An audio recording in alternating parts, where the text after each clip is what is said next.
The Grow My Cleaning Company podcast helps owners of cleaning companies just like you to grow your company and yourself so you can make more money and finally get the time and money freedom that probably got you into this business. Discover how to automate and create systems that allow you to grow like crazy without losing control. If you dig the show and want to show some love, subscribe, rate, and review on iTunes. It really helps. Enjoy the show. Hey, Cleaning Nation, Mike Campion here with, I don't want to say my favorite guest because it might offend other guests, but one of my favorite people, which translates pretty well to favorite guest, Suzanne. And I think she's my favorite because of the people on her team. I probably get to see her the least. So every time we get to do a podcast together, selfishly, I'm like, yay, I get to hang out with Suzanne. And I guess if Cleaning Nation wants to 10, fine, so be it. And as is our custom, typically she will Slack me. We're recording this on a Monday, so typically she'll Slack me on a Sunday with, I've got some really good ideas. What do you think? And they're always great. And I never even try to do better. So, and my favorite, another thing, so that's my favorite part, which you probably don't care about. The reason you guys and gals are going to hear from Suzanne, she spends the bulk of her time with our elite clients. So she is absolutely on the kind of belief side and on the leadership side, on the entrepreneurial side. So I spend time with them on the tactical, which we do a lot of, but she spends time with them on the, Mike told them exactly what to do and how to do it, but somehow they're not doing it. And that's where the magic comes. So for all of you out there in Cleaning Nation, she's got the best touch on that. And the thing that our kind of group that we're working with now is running into is still seeing themselves as a cleaner, not as the owner. And that, as you can imagine, even if we tell you everything that an owner needs to do, but you still don't see yourself as an owner and you don't know who the owner needs to be, you are going to struggle mightily. So at Suzanne's request, we're going to dive into that. Yeah. With that said, I will hand it over to Suzanne and comment/crack wise as I see fit. Hello, everyone. Ready to go. All right, so I'm going to use my tagline. My new tagline is, it's not about working harder, it's about thinking differently. Okay. Everyone write that down, because if you're like me, 92% of you, when she said it's not about working harder, we went, I know it's about working smarter. And then we immediately dismissed the whole thing. But what Suzanne's, and not that working smart, not harder isn't smart. It's just, it's been done and we kind of all know that. And we're the fat people that know we shouldn't eat sugar, but we're still eating sugar. So it's not about knowing that. It's not about working harder. It's about thinking differently. From my perspective, that's just next level. So I'm dying to hear that. So if you were planning on glossing over that, Suzanne, no, we're going to camp here for a minute. And in Cleaning Nation, if you were planning on glossing over that, no, we're going to camp here for a minute. So let's dive into that. That sounds very profound. Well, it's in everything we do, really. It's in everything that I'm going to talk about. And right now, I really wanted to talk about the CEO mindset. Because what do we have? Everyone out there, you've got a cleaning business, correct? So how did it first get started? You have the idea, I'm going to create a business. I know, I'm going to make it a cleaning business.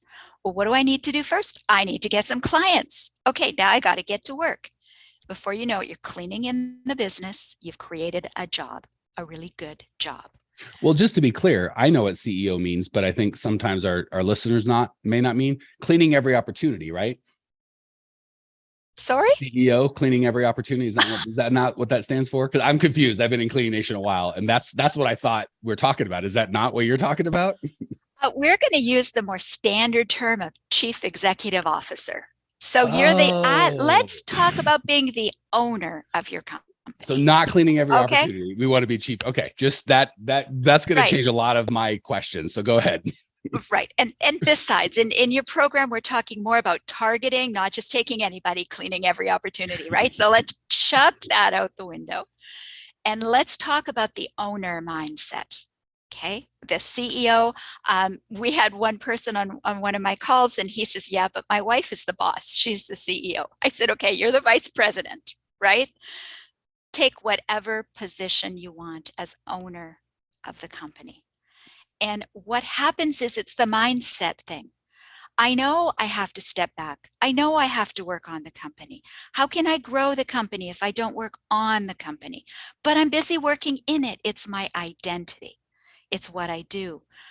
If I'm not working with the cleaners, then they're going to think I'm above them. It's really the mindset that we start to have. So we will never succeed further than how we see ourselves. So to say this in a more writable, downable way, your success is based on how you see yourself. I would tag on because I would expand on that. So I don't know. I think that's a little simplistic. Your success is based on how you see yourself. I think that's a partial truth. I think a more complete truth would be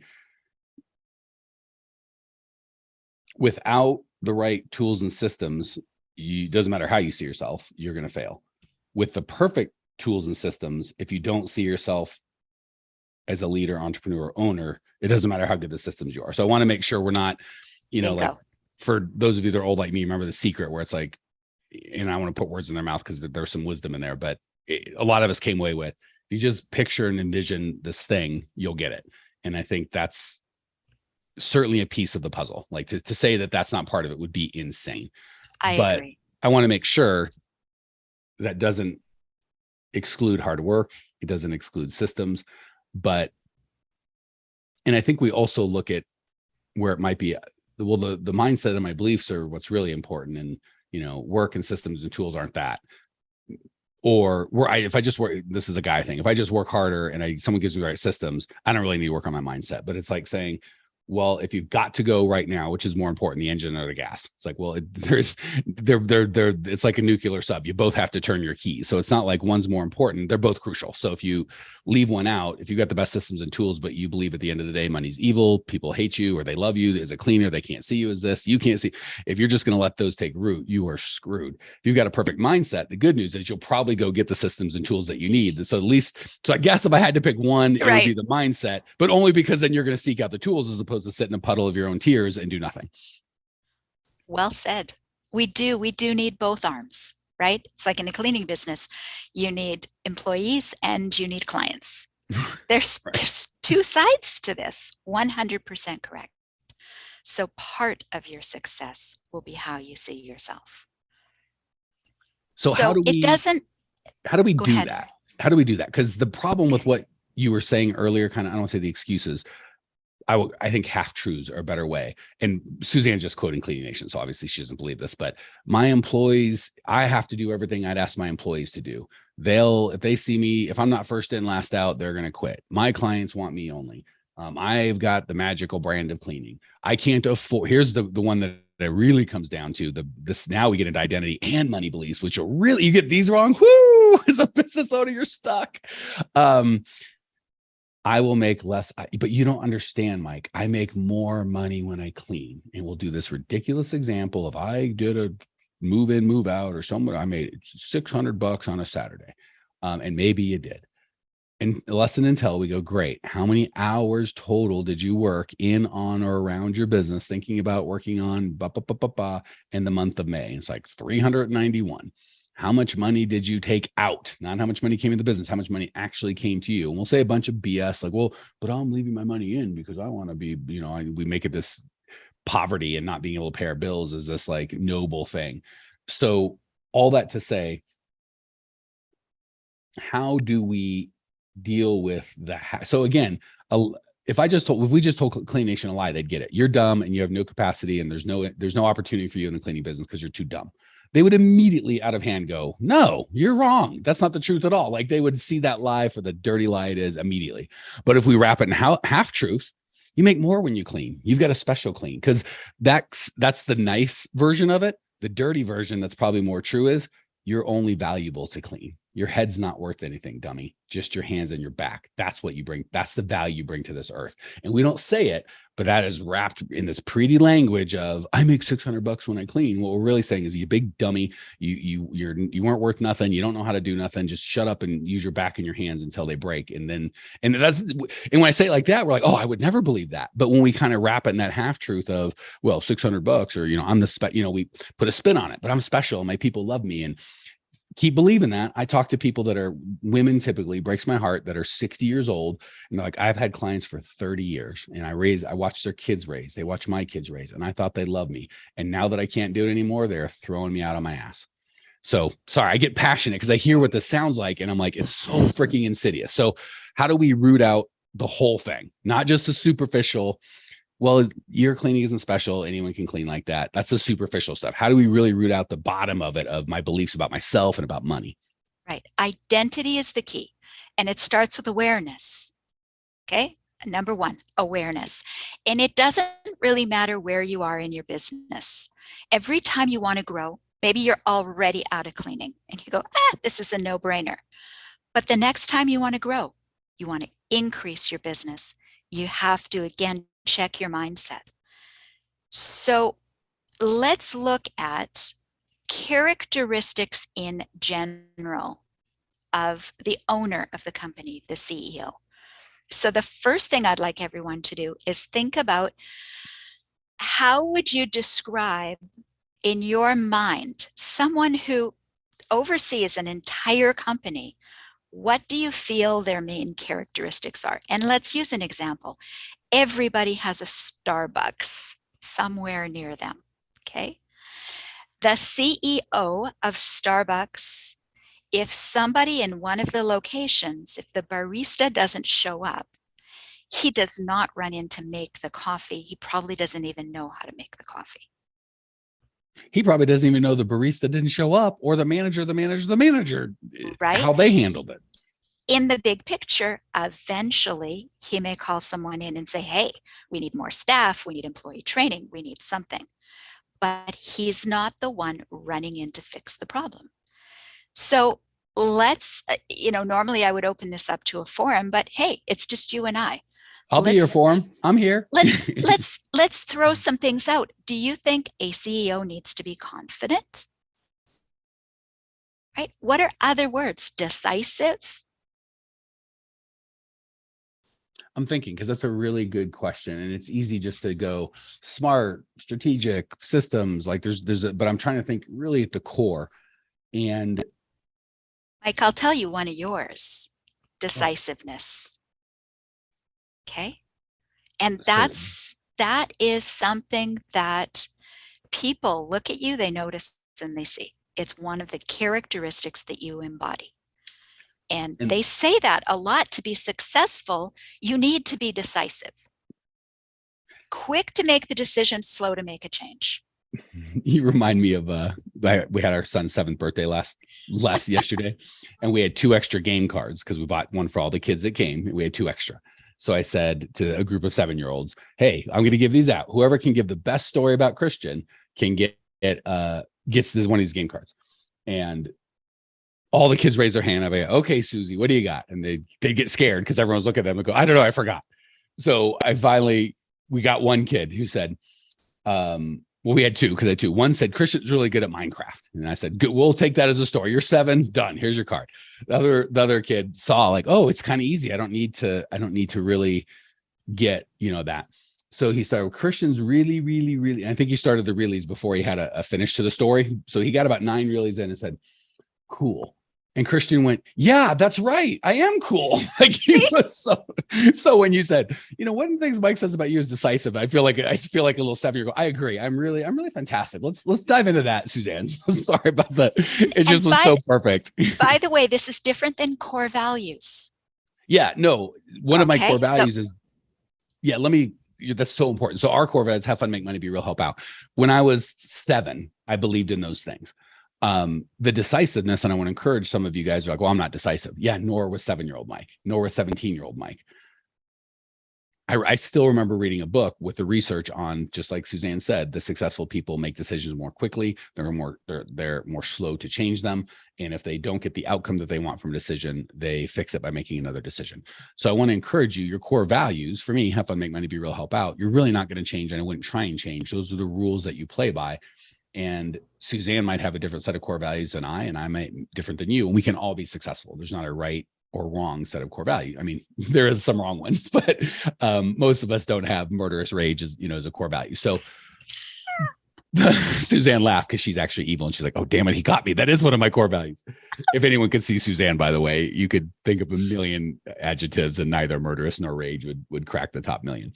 But the characteristics I like because those are things that we can develop. So there is no excuse You might go, I'm not into having fun. That's okay.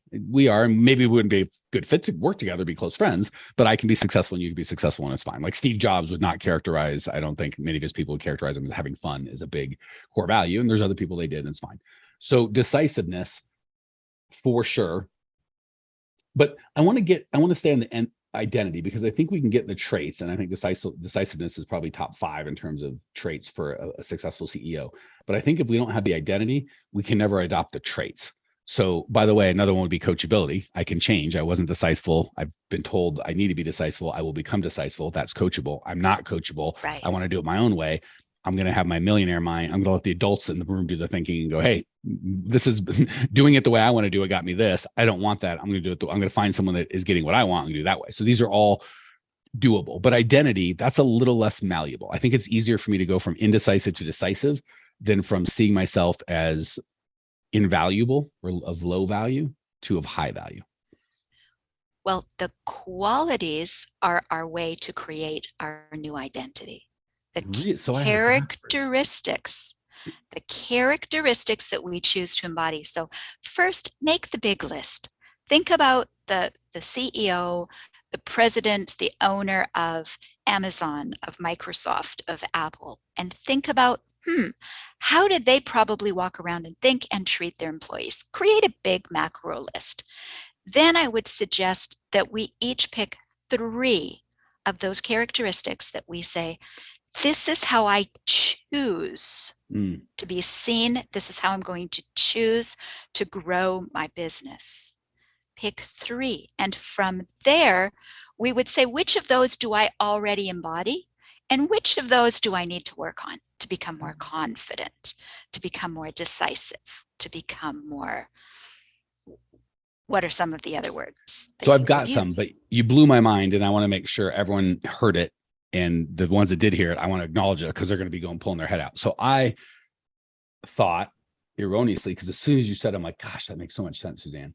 I thought first I had to change my identity, because I do think the identity is at the core. So I'm like, I want to change the foundational thing first, then I can have the characteristics. And you turn that right on its head and said, no, get the characteristics and you can use that as a pathway to change your identity. So I want to be really clear. I would have just beat myself up, like, think more, that you're better, that you're whatever. And that's why I wanted to ask you, because I'm like, that seems like a fool's errand. And you're like, well, start being the things that those people are that you can change. And then you'll get that. That is just genius. So everyone take that away. And if you're like, what the heck is he talking about? Rewind 6 minutes and play it until you're like, that makes sense. So changing your characteristics, which are malleable. I can decide to be decisive. I can decide to be coachable, and letting that be the pathway to your identity. And that's how you change your identity.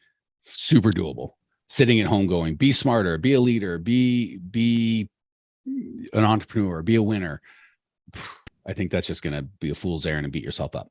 That said, you'd ask, what are some traits? I've thought this through quite a bit. And from my perspective of, for the last 7 years, exclusively coaching owners of cleaning companies,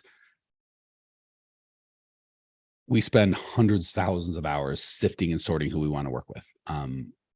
Because if we take the wrong person and we try and get them to beat them, cajole them, love them, hold them accountable, give them every tool they want, and they're not the right person, we know we can't do that. So as opposed to, God forbid, taking someone's money that we can't help and wasting our time that we can't help and wasting their time, just wasting everybody's time and money, we'd rather just find the people that we know we can help. So I want to give you that. And by the way, when I started, these were wildly different than what it is now. So I thought it was intelligence, ability to sell, charisma, education, money, past success, friends, network of people they could count. There's all these things I thought were what it took. And it is, I couldn't have been more wrong. I just couldn't. Like, we've had people that had all those fail and people that had none of them rock it.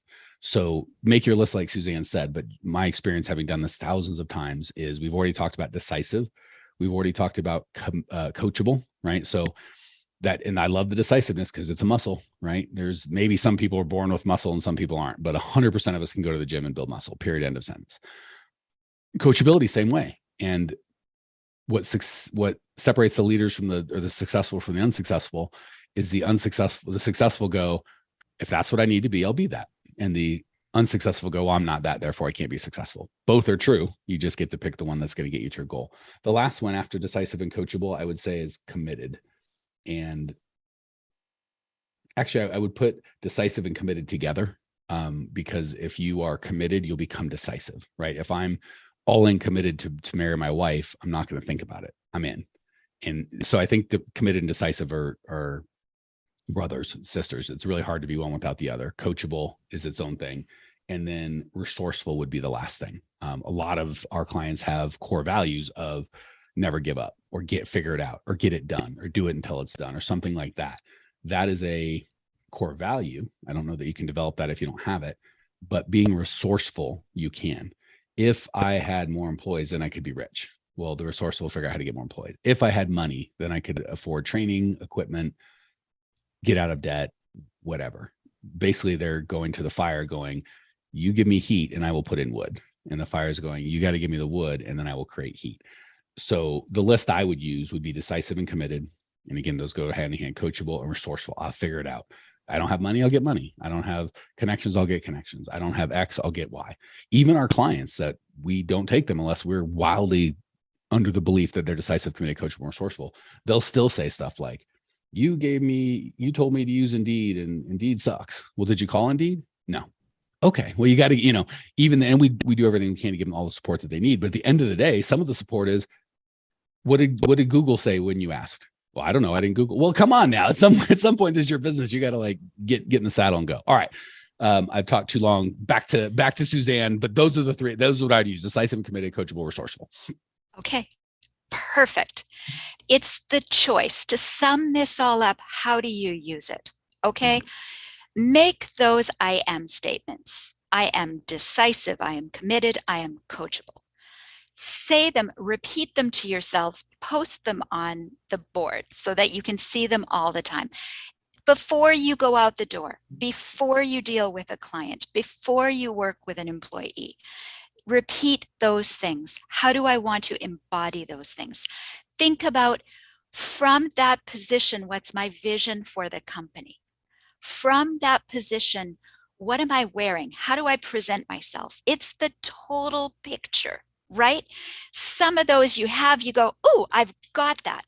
Some of those you say, I need to work on that. But when you focus on it, you'll work on it.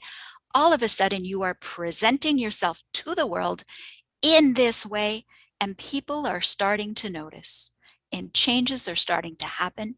And before you know it, you say, wait a minute, I am working on my business.